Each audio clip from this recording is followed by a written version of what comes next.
Како што ви најавивме на почетокот, со оглед на тоа дека големиот катастрофален земјотрес во Турција и Сирија навистина ја сврте светската јавност и секој еден народ, земја, држава и поединец се обидува на било кој начин да ја покаже солидарноста и хуманоста. Следиме вести, следиме најнови информации, знаеме дека доста кучиња спасувачи, обучени, но и кучиња кои ги води нивниот инстинкт, спасија доста животи, многу повеќе за ова. Како можеме и ние нашите бездомни кучиња да ги обучиме, да ги направиме кучиња спасувачи, ке зборуваме заедно со нашиот гостин Стефан Кирков, кинолог и активист. Добре дојдовте. Добро ве најдов, мило ми на поканата. Мило ми е што ја поттикнавте оваа тема, која е текако важна, можеби е задоцнета, но е важна за да имаме секогаш во предвид дека кучињата за кои толку многу се говори во последниот период, оној немил настан во Струга, ги поттикна јавноста и издруженијата да размислуваме за тоа како би можеле да ги ставиме во функција или да ги вработиме овие бездомни кучиња на кои што навистина не им се знае судбината.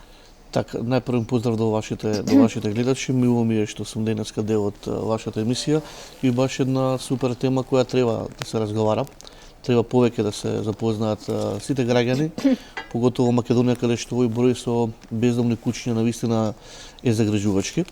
Еве, можеби нема да звучи многу добро, но требаше да се случи ваков немилен настан за да сватиме вредноста на кучињата. Да. Сведоци сме во Турција во последниве 48 часа колку од кучињата спасија луѓе под урнатините. Во Македонија имаме енормно голем број на бездомни кучиња. Со некоја селекција може да се одбере барем, јас тврдам, половина од овие кучиња може да се искористат за ваков тип на намени. Многу малку треба да се обучи ваков тип на куче, кој природно си го има својот инстинкт, за да може да помогне во вакви ситуации. Така. Знаеме дека во бројни елементарни непогоди како што се поплави, земјотреси, пожари, изгубени луѓе на планина и ред други несакани, непредвидени ситуации, кучињата ги бараат како веднаш како помагач или спасител за да разрешат одредени ситуации. Која раса на кучиња? Ева во моментов гледаме инсерти, гледаме некој германски овчар, но верувам дека има и некои раси кои што имаат примат или предност, би рекла, како што е лабрадорот. Јасно. Има повеќе раси на кучиња кои имаат соодветна намена. Овде би ги извел лабрадорот и ретриверот како раси кои работат на ваков тип на проблематика. Дури работат на таков тип проблематика да може да работат и на посебни програми за деца со посебни потреби. Може да работат во болница. Имаме често случаи каде што баш овакви кучиња се физиотерапевти низ Америка во неколку приватни болници. Може да работат со луѓе со оштетен вид, да им помагаат при нивното движење, а има раси на кучиња како можем да кажем Бернардинец, Нјуфаундер, кои работат трагачи по луѓе кои се загубени во големи снегови. Имаме кучиња кои работат на луѓе во поплави или потонати бродови, во такви ситуации каде што треба кучето да исплива, да го спаси својот они ги викаат својот плен, така да може и тоа како определени раси на кучиња да работат на таков тип проблематика. Сведоци сме дека полицијата и армијата имаат кучиња кои работат на антитероризам, за откривање на дрога, откривање на бомби, така да многу малку треба да и овие кучиња кои ги напоменав, кои се алармантни, барем кај нас во Македонија, кои се бездомни, да се направи некој тип на програма. Можеме и да другите зими дури да им подариме ваков тип на кучиња, затоа што стално има дефицит, верувајте, од оваков тип на кучиња кои имаат намена. Да, некаде прочитав вчера во текот на вчерашниот ден дека тие 24 кучиња обучени од македонската армија се веќе на местото на несреќата и веќе трагаат по луѓе под урнатините. Имаме ли бројка колку официјално такви кучиња обучени имаме во нашава земја? Така, тие се кучиња сопственост на македонската полиција, на македонската армија. Станува збор за кучиња од расата белгиски овчари Малинова. Според моите податоци имаме околу 30 на обучени кучиња, кои веќе, како што кажав, сум горд, затоа што први изреагиравме и веќе се на пат кон Турција и верувам и навивам да нивната мисија биде многу успешна во овој момент. Така да треба повеќе, може повеќе, само малку треба да се поработи на таа проблематика и верувам дека ем ќе направиме добровид за да ги нема кучињата по улицата, да нема немили настани. И да нема реакции од граѓани, како пред малку што имавме Нормално. еден гледач кој често пати ги напаѓа кучињата. Нормално. И јас, можеби, поради нивно лошо искуство, некогаш ги разбирам, но навистина не можам да ги оправдам, затоа што толку многу малку е потребно за ние да ги заштитиме кучињата, а сепак да ги заштитиме и луѓето и да ги ставиме кучињата во некоја корисна Така, дефинитивно мисија. никој не ќе да ги гледа кучињата на улица. Кучињата не се виновни што се на улица. Не по своја вина, така. Тоа е плод на неодговорно сопствеништво. Некој тоа куче го има пуштено или некој негов, да кажем, имало легло, па некој да го продаде, ги пуштил на улица. Значи кучињата бездомни е плод на неодговорно сопствеништво. Не се виновни, никој не ги сака на улица.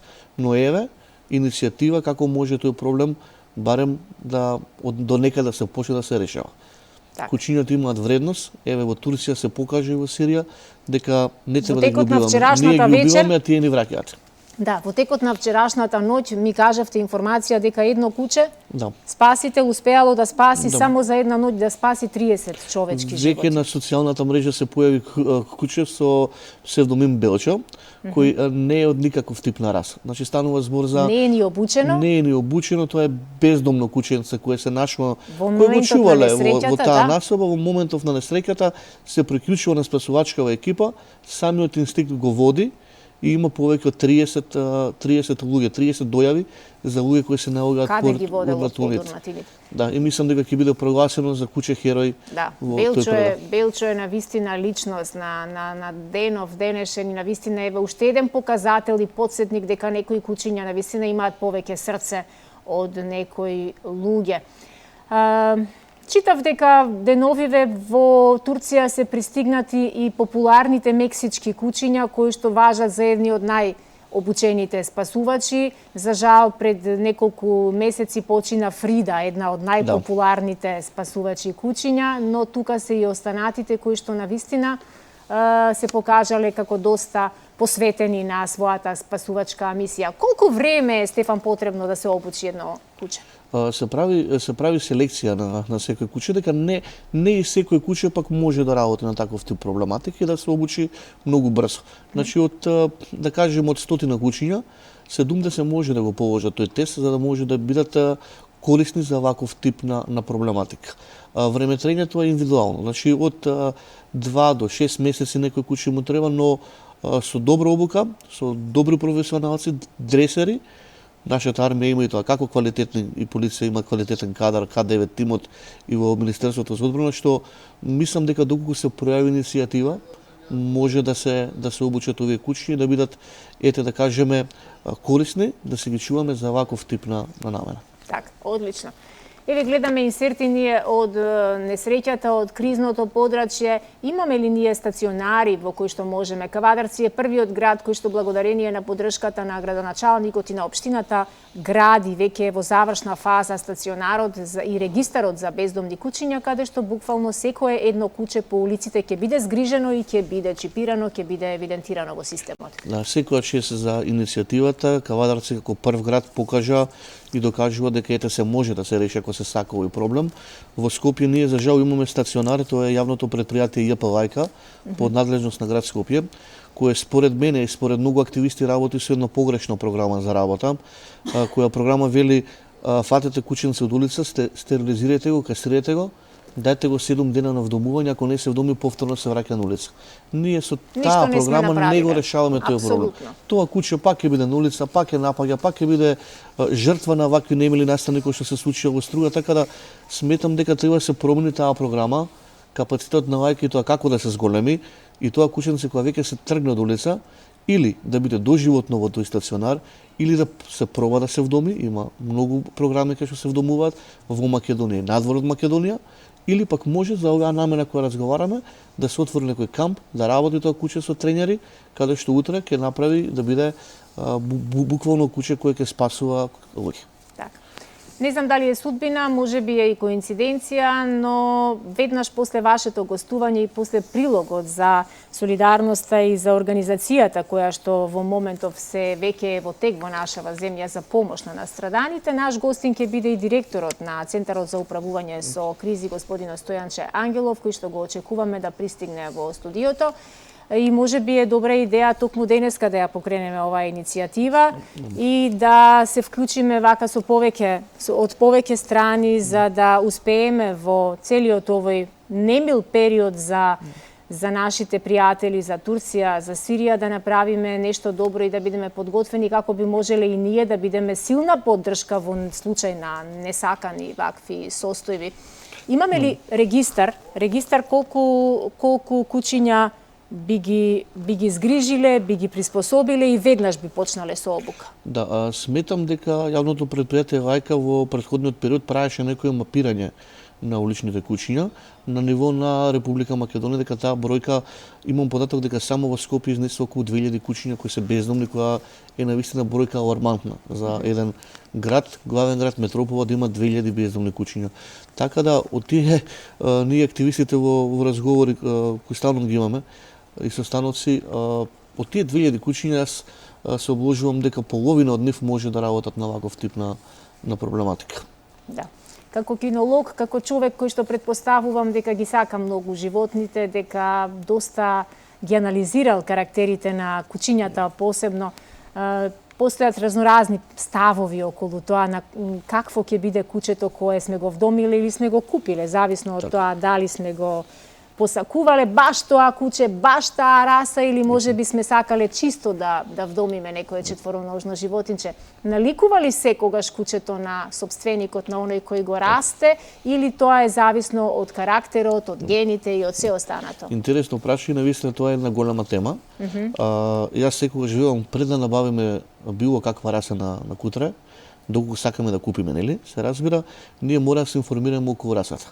Колку ние како фамилија, да кажем, дека тоа е нешто што треба да живее 15 години најмалку со нас, секоја раса си има свои карактеристики и свој карактер. Кога се бира раса, мора да се бира внимателно. Колку ние сме спремни да чуваме таа раса, колку нашите услови дозволуваат да чуваме раса. Еве ќе кажем пример, не може ние ако живееме во гарсонјера, во некој помал стан, да чуваме бернардинец кој е навистина поише од 60-70 килограми. Значи има салонски тип на раса, има куќиња кои се чуваат исклучително во двор, така да пред да одбереме раса мора дефинитивно да се информираме, сега бареме лесно интернетот е тука, да видиме дали таа раса не прилега на нашиот животен стил, колку ние може да ја пружиме, за да стално велам куќето и чувањето на куќе треба да биде задоволство, а не обврска. Така. Колку ефект има од активностите на здруженијата, на активистите? Знаеме дека постои еден добар дел од јавноста која што навистина е против, но има и такви кои што се за да ги згрижуваме, да ги чуваме и да ги заштитуваме бездомните животни. Така, знаете, некои од активистите можеби сега ќе бидам и нападнат од нивна страна, влагаат премногу своји емоции во целава приказка. Но да бидеме реални, ние како град Скопје и како Република Македонија навистина го имаме проблемот со бездомни куќиња и мора да си признаеме дека тие се опасни за нас луѓето понекогаш. Се собираат во глутници кога има време за парење, напаѓаат деца, напаѓаат постари луѓе, се често причинители за сообраќајни несреќи, така да мора да бидеме реални, мора да се најде соодветна програма, да се сложат сите активисти, да се сложат сите градоначалници за вакви стационари да работат со проблем, но проблем кој ќе го реши овој, да кажем, деценијски проблем кој го имаме како држава со бездомни куќиња. Така да мора да бидеме свесни дека куќињата не треба да бидат на улица. Тоа е факт и дека поради лошите искуства на одредени луѓе навистина се изместува целата ова општа слика за тоа дали се или не се опасни сите животни кои што се на улица, иако јас досега не сум имала лошо или непријатно искуство, но знам многу луѓе кои имале и со право реагираат. Да резимираме на самиот крај на нашиот разговор.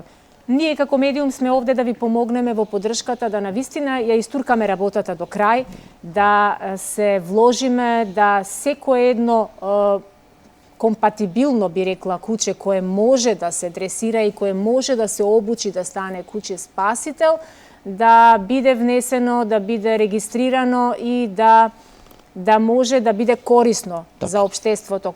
Колку мислите дека оваа ситуација е возможна и за колкав период ова би го реализирале? знаете како јас стално велам, ако се сака се може. Да, но истото беше и за болните од цистична фиброза, но видовме вчера изгубивме човечки живот кој што нема цена и нема назад. Знаете како ние ги убиваме кучињата и во Македонија нема закон за урбано чување на кучиња, немаме закон кај што можеме доколку некој му третира куче или не го чува соодветно тоа да му се одземе, за да не биде потоа плод на ваков тип тоа куче да заврши на улица. Така да мораме ние како држава да најдеме системско решение за трајно решавање на овој проблем. Овој не му настан што се случи во Турција. Еве нека биде поттик да сите и целата јавност дознае дека нема лошо куче, има само лош сопственик.